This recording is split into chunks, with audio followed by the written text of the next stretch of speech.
Glad to have a join us in CoreTV News on the hour. I am Olajimoke Latuji. 11 people fed dead in the road accidents involving several vehicles in the Onigari area of the Bado end of the Lagos-Ibadan Expressway.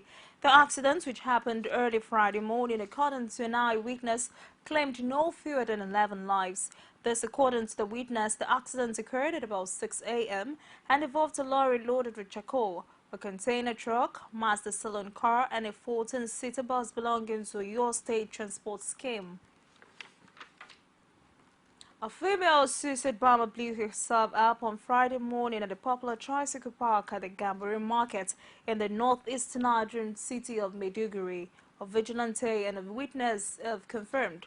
The state police commanders, however, in a statement signed by the state police public relations officer, Victor Isuku, confirmed the death of 3 persons in the incident. A witness who declined to be named corroborated this account. The Gambari Market is the second largest in Maiduguri, capital of Borno State. The Borno State Police Commanders attributed the low casualty figure recorded on Friday early morning suicide attack at Gambari Vegetable Market, Maiduguri, to the bomber's poor timing of his deadly mission. The state's police public relations officer, Victor Izuku, says the bomber came early to the markets, which normally get busy with trading activities, at about 7:30 a.m. in the morning to wreak havoc in the area. Meanwhile, the Northeast Zonal Coordinator of the National Emergency Management Agency, Mohammed Kaner, has confirmed the attack, while saying 6 people died, while 11 others were seriously wounded. He also confirmed that his team responded to the situation and had cleaned up the mess at the scene of the attack in conjunction with security agents. 28 out of 35 victims of the recent bomb attack in the Sabongari area of Zaria have been discharged from the hospital.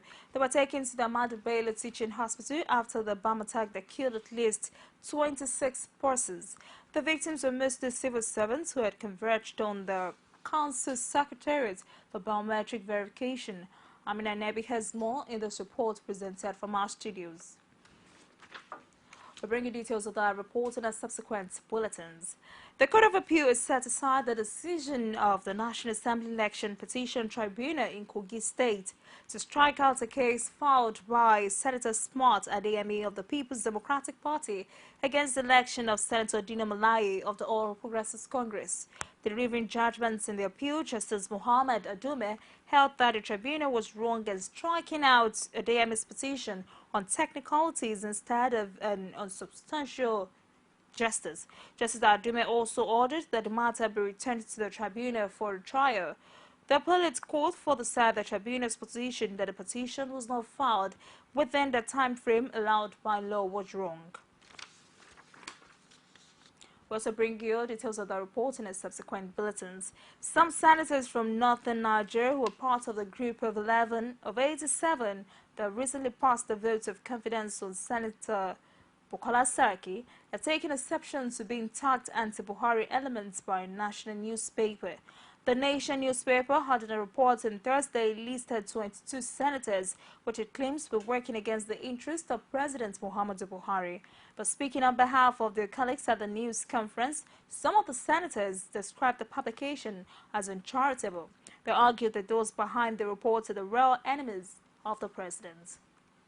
The 81 senators who appended their signatures to the vote of confidence on the leadership of the Senate are enemies of Mr. President, our able, indefatigable, and indomitable President, President Muhammadu Buhari. It is wicked. It is satanic. It is unacceptable for anybody to infer, talk less of asserting or alluding to the fact that those who endorsed the leadership of Senator Bukola Saraki in the Senate and other principal officers are against Mr. President. Very dangerous for Nigerian state because you are now terming some people northern senators. We threw out the PDP because they were dividing us along religious, ethnic, regional, tribal boundaries. And we are here back, people that are claiming that they are the leaders of this party, that they are claiming that they love General Muhammad Buhari, are now the ones that are dividing us. Next time they will say Southerners. So already they have distracted our attention in the Senate, they have polarized us, and they have shut us into two. That is very dangerous. The Senate wants the federal government to suspend waivers and grants on importation of rice and other agricultural products. It is also set up an ad hoc committee headed by Senator Adamu Aleru to take a close look at the waivers, grants and concessions. This was on the basis of a motion by Senator Rafiu Ibrahim of the All Progressives Congress in Kwara South, which was unanimously adopted by the federal lawmakers. Senators across party lines spoke in favor of the move, while at least one of them argued that stopping waivers will push up price of rice and other imported agricultural products. Federal government loses annually an estimated 71 billion on duty waivers, especially to rice, the importers of rice, palm oil, energy, equipment, steel and vegetable oil. The Senate further observed that in 2011 alone, government gave import duty waivers to 10 rice and palm oil importing companies alone, amounting to about 150 billion naira. As much as we're talking about waivers, we're also going to have to use this opportunity to look into other measures that were taken by government that ended up destroying the manufacturing capacity in this country. And also more importantly is the issue of impunity, because where people are giving waivers, even though we're saying waivers themselves is not bad, it's the impunity and abuse. And then the view that nothing can happen, or nothing will happen, or nothing. And I think if we are talking about change, we are talking about the motto ascertained at the 8th Senate or the National Assembly or the government itself. Presently, and all of us are committed to doing things differently. We must make an example going forward. The Senate has commenced the probe of alleged abuse of the waiver regime under former President Goodluck Jonathan. The Senate has set up a committee to investigate alleged abuse of import waivers by the Jonathan administration. The DOA committee, headed by Senator Adamu Aleru, will probe the import waivers from 2011 to 2014. This is a confirmation of the statement released by some weeks ago by the president through his media spokesman, Femi Adesina, that there would be a probe of the Jonathan administration. Currently, a committee set up by the National Economic Council is also investigating the management of the accounts of the Nigerian National Petroleum Corporation and the excess crude accounts by the last administration. The Aleru-led Senate committee was set up following senators' debate of a motion sponsored by Senator Rafiu Ibrahim of Kwara South. The Senate also passed a resolution asking the federal government to henceforth stop all waivers on rice importation as well as other agricultural products. The upper chamber mandated the governor of the Central Bank of Nigeria, Gatswin Emefiele, and the Controller General of Customs, Abdullahi Diko, to ensure that all import duties due to government were recovered immediately into the nation's treasury. The House of Representatives has asked the federal government to assist the governments of Borno and other northeast states to reopen schools and areas certified safe by security operators. They also want temporary camps constructed to facilitate the relocation of internally displaced persons from schools to allow the students return to school. Ashabe Bashar, representing Damibwa, Chibok, Gozer, who moved the motion, noted that the situation has left many students idling away and exposed to social vices. The issue of Boko Haram insurgency and displaced persons has remained topical within and outside the country since 2009. A number of schools in the region have been bombed, and the ones still standing are being used as camps for displaced persons.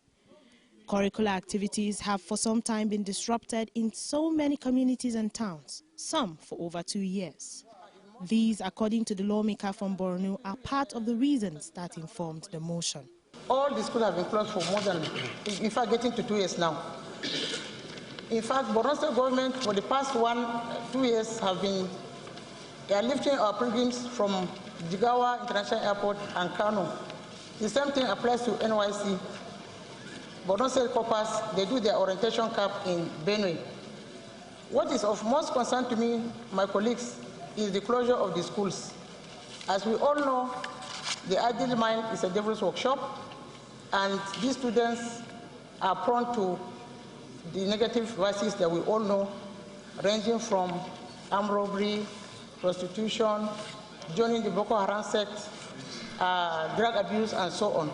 In the debate that followed, some lawmakers stated that the prayer for the reopening of schools in the northeast be deleted, a suggestion that prompted Speaker Yakubu Dogara to call for views from colleagues representing the affected areas. The truth of the matter is that for the past 2 years, almost all of our children in Borno, Yobe, and Adamawa State has been out of school. All the schools have been closed. Most of the schools are being used as IDP camps. But the situation there is not peculiar to one state or one local government. It varies from one local government to another. It is only Maiduguri Metropolitan Council that is safe and where all the IDPs are there. But if you are to talk of Chibok, Boza, Damasak, and other outskirts local governments, to be candid, is not a safe place for resumption of school. Others suggested that temporary schools be established in IDP camps, as well as setting up a commission to cater for the Northeast. I believe the people of the Northeast deserve much more than that. And my prayer or my amendment goes this way, Mr. Speaker, that we urge the federal government to establish an agency akin to the Niger Delta Development Corporation to plan, execute, and coordinate a coherent development program for the socio-economic development of the Northeast region.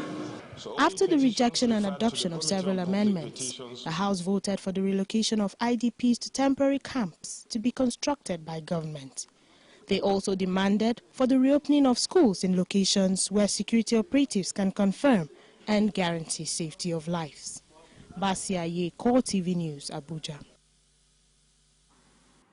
When we come back after this break, we'll bring you the words of former Chief of Defense Staff Alex Badi as he bows out of office. Please stay with us. Is it crazy or autocracy? Or what type of crazy is that? Except crazy. News making the headlines. Black Maria is to carry criminals, treasure looters that are in government today. Sometimes it gets confrontational. Slap you in the face. They don't put words into my mouth. Whatever it is that will bring our military to disrepute, I said to hell. On Core Digest, I want to know why I should be believing them. Every weekday, we'll bring all of these together and take them to the court of public opinion. Everybody has a right in Nigeria, where you are the judge.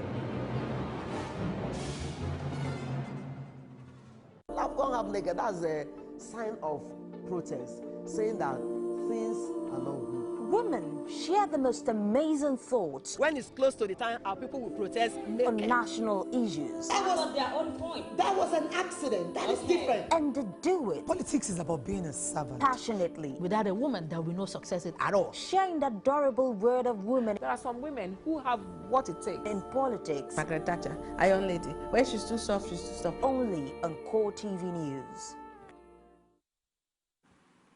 Welcome back. For more on the news and other programs, please visit our Facebook page at www.facebook.com/CoreTV News. You can follow us on Twitter at CoreTV News and G. Also, visit our YouTube channel at youtube.com/CoreTV. Leave a space, then news. The immediate past Chief of Defense Staff, Air Vice Marshal Alex Badi, has admitted that some military personnel sabotaged the war against insurgency. Badi, who spoke at the personnel parade held in his honor, maintained that 5th colonists in the military were passing out information on troop movement to the insurgents at the beginning of the operations. This has negatively impacted the offensive against Boko Haram and led to the death of many soldiers at the front line of the war against insurgency. The first correspondent, Sami, reports the body says is leaving behind a strong fighting force.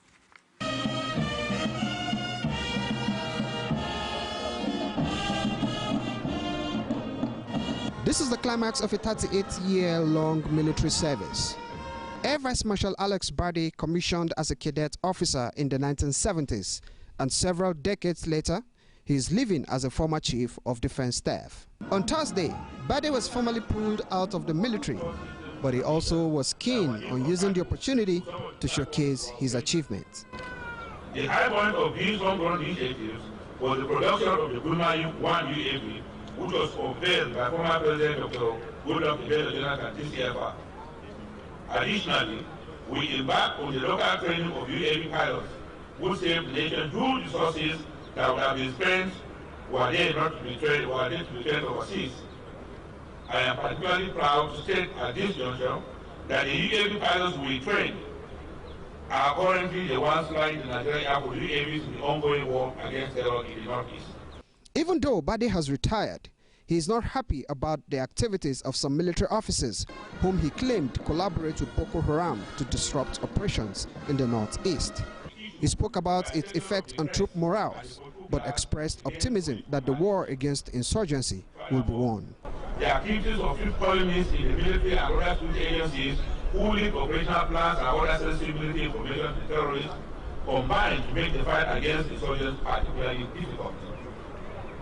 The activities of these overtrained members of the military not only blunted the activities of the fight, but also led to the needless deaths of numerous officers and men who unwittingly fell into ambushes prepared by terrorists who had advanced warnings of the approach of such troops. Bade also used the occasion to reveal that the army was overstretched and had to embark on emergency recruitment and training in the course of the war. Well, when faced with the crisis in the Northeast and other parts of the country, the military was overstretched and had to embark on emergency recruitment and training, which were not adequate to prepare troops for the kind of situation we found ourselves in. This pulling out parade marks the end of a 38-year journey of retired Air Vice Marshal Alex Bade, which saw him rise to the highest position in the Air Force before he was appointed Chief of Defense Staff. Samuel, CoreTV News, Abuja. The police authorities have ordered a clampdown on unregistered taxi cabs plying the roads of the Federal Capital Territory. Inspector General of Police Solomon Arase says the directive will take effect in 2 weeks' time. He urged all taxi drivers within the capital city to register with the National Union of Road Transport Workers at risk of being arrested by the police. Arase gave the warning when the leadership of NURTW paid him a courtesy call in Abuja. Following the strike action embarked on by workers in Imo State, lots of reaction have been trailing around it. The workers who resolved to strike as best option to get their salaries paid are being accused by many in the state. Naira minimum wage. You also see you were paying 20,000 naira as at window. You also see when others were struggling to pay salary. You also see you were giving Imo workers Christmas bonus. You also see we were paying them wardrobe allowance.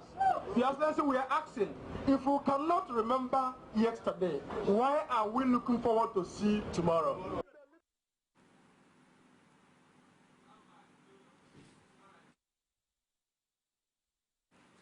Former chairman of the Labour Party, Dan Nwaya, was handed over the certification of registration of the party to the Nigerian Labour Congress. This, according to him, is because the present chairman, Abdikadir Salam, doesn't have what it takes to run a viable political party. NLC President Ayuba Waba promised to reposition the party, but the incumbent chairman denied all the allegations made against him. The Commissioner of Police, Ogun State CP Abdulmajid Ali, has again warned officers and men of the command against excessive use of force and arms and unprofessional conduct. The police boss hammered on this while addressing senior officers of the command during the statutory monthly mess gathering held at the officers' mess, Ibarra GRA Belkot on Thursday. The Commissioner of Police who permitted the Assistant Commissioner of Police in charge of Departments of Training and State Command, ACP Jude Azuka, who attended 2 workshops organized by the Embassy of Switzerland on police and human rights. A popular belief, journalism is a profession with power of the pen mightier than the sword and get better with age. Such was the case for veteran journalist Samuel Amoka as he turns 80. From a launch of his book, Voices from Within, which shares his experiences and lessons in the print media. Emmanuel Ajayi has more in this report.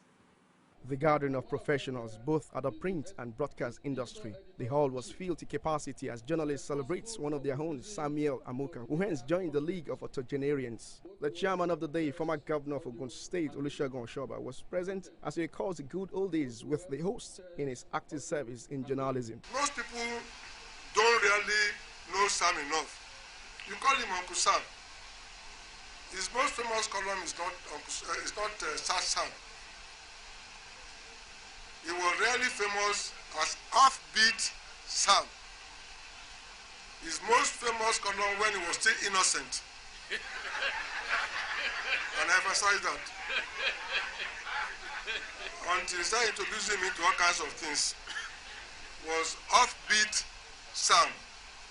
Friends also have this to say about the octogenarian. Uncle Sam, now that the Sam is an epitome of brilliance, of humility, of simplicity, of style, and that's why we're all here to celebrate him. Well, he's a journalist to the core, somebody that we all admire, and you know, it's a father figure. He's the doyen. So we take after him. We emulate him. Personally, somebody that I cherish very much. So I would always look up to him as somebody who is a beacon and a leading light in the industry. Uncle Sam is a man that we all admire and love deeply. Uncle Sam is, to me, a diva. He's an enigma in the media profession. And when you just mention Uncle Sam, it connotes respect, it connotes admiration, it connotes a man who has done it all and has lived by example. And most importantly is that Uncle Sam doesn't look anywhere near 80. Delivering the keynote lecture on the theme, Today's Newsroom, Tomorrow's Newspaper, How to Survive Thrives in Internet Age, Ted Iwari, in his view, emphasized on Internet, which serves as a threat to print media. The digital newsroom, enabled by new technologies, leverages assortments of journalism skills towards the production of multimedia content. Thus, jobs that are specific to a single medium could be dispensed with in favor of multimedia work, like the merging of staff on daily and weekend titles. As the industry celebrates one of their own, the big question is, will the print media survive the threat posed by the digital world in the 21st century?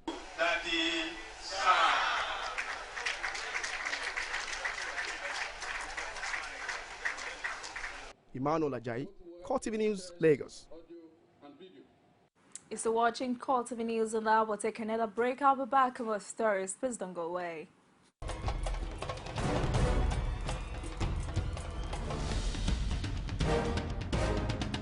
This is what the people are saying. You don't run a big economy with generator. They need to do more in terms of energy and power. Many things to do for this Nigeria about lights, water, and new TT. For Nigerians that are not gullible, we know that good laws have done nothing good for this country. Buhari won the election convincingly. Talk to our husband that you should keep promise about what you said, and because people are watching you, another election is coming. Because some people will stand for Yoruba land, will be strong man, we don't die. This nation is moving forward. The best is going to take place. The people giving voice to the voiceless. You can now watch CoreTV News live from anywhere in the world on our website, www.coretvnews.com. Click on Live TV on our website and watch us live. And welcome to CoreTV Primetime News. To follow us on Twitter, click on Twitter icon on our website. On Facebook, click on the Facebook and YouTube to see all our previous news production. You can also watch us live on YouTube. Click CoreTV, leave a space, then news. CoreTV News, a 24-hour news station. And outside Nigeria, Malaysia said it would be premature to speculate on whether debris washed up in the Indian Ocean island of Reunion comes from the missing Malaysia Airlines flight MH370, as a 2-meter-long piece of wreckage was found on Wednesday. Malaysia's Deputy Transport Minister Abdulaziz Kaprai says it was almost certain that the wreckage was from a Boeing 777 aircraft, and on Thursday, a municipal employee found what appeared to be a badly damaged suitcase was found on the Reunion coast. Aviation experts have studied photos of the debris found on Reunion says it does resemble a flatbread. A moving part of the wing surface from a Boeing 777 as the search efforts for MH370 led by Australia are focused on a broad expanse of the southern Indian Ocean, around 4,000 kilometers to the east of Reunion. And in the world of sport,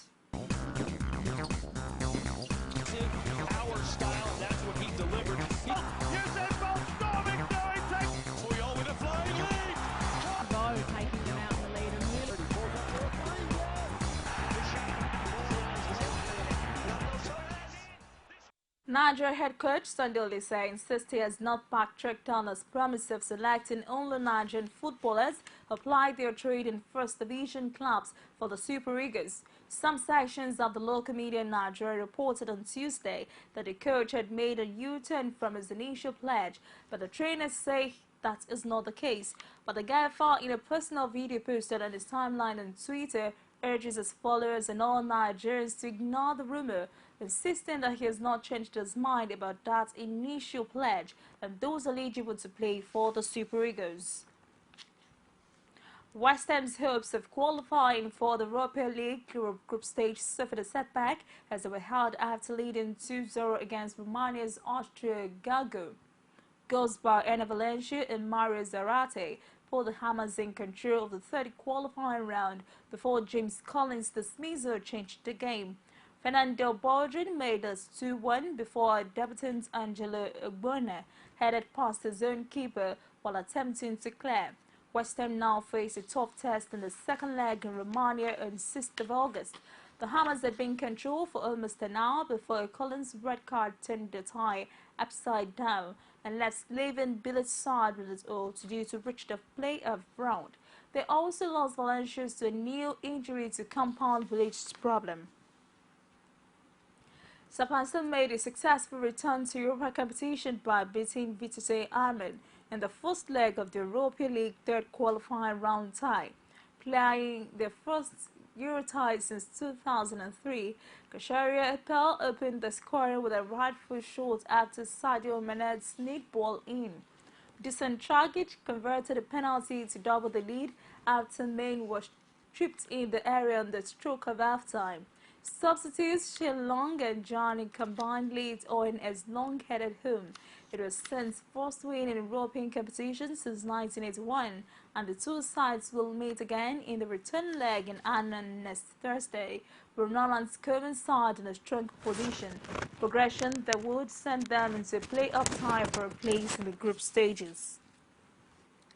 Arsenal forward Theo Walcott has signed a new 4-year deal with a club worth $140,000 a week. The 26-year-old has scored 50 league goals and 208 appearances since signing with Southampton in 2006, and the deal worth up to $12.5 million.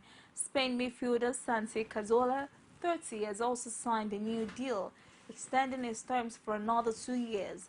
Arsenal manager Arsene Wenger also expressed his delight at the contract renewal for two players he says are influential for his team. Tiger Woods shot 4 straight birdies on his way to a 3-under-68 in the first round of the Quicken Loans National in Virginia. The former world #1 has 5 shots of joint leaders South African Retief Goosen and Japan's Yo Ishikawa. It was the first time Woods, currently ranked 266th, has shot 4 birdies in a row since the 2013 British Term Invitational, his last tournament win. Meanwhile, England's Justin Ross is in contention after a 5 under 65. The 35-year-old boggled the second, but 5 birdies through his next 7 holes saw him climb the leaderboard. And, you know, we've seen something quite shocking today because, for me, this is the chipping. We don't really... Well, this whole exercise... This is when you're on meltdown. Disbelief. Yeah, you are. Well, he's on... not Beijing has been chosen to host the 2022 Winter Olympics and Paralympics, beating the bid of Kazakhstan's Almaty. Having hosted the 2008 Olympics, the Chinese capital will be the first city to host both the Summer and Winter Games.